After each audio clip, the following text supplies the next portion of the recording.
Ja, dat doet het voor. Ja, zullen we eens wat gaan draaien, want anders wordt het een beetje een talkshow.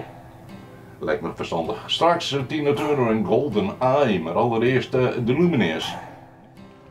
Nou ja, je bent bij een club mensen die alle jaar radio maakt en die alle jaar hetzelfde willen, zo gezellig mogelijk oerkomen via de radio. Dus ik vind het hier, toen ik hier kwam als 14 jaar, viel ik me gelijk thuis en dat is nog steeds zo. Want hoe oud ik ben ook 16 en Nick is iets ouder dan 16.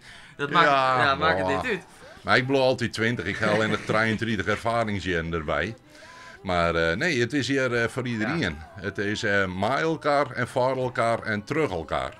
En zijn laatste dag als Radio Middelzee, doet dat Jim nog wat? Of denk je, nou, lid wat een jongetje maar komen? Nou, er verhoort eigenlijk weinig bij u. Ja, eigenlijk heel mooi zijn. Wat krijgen we erbij? Ja, we krijgen een extra zender en de gemeente Ljout, wat nou in Boasterhem, wat het dan weer, dat komt erbij. En we worden volle grutter.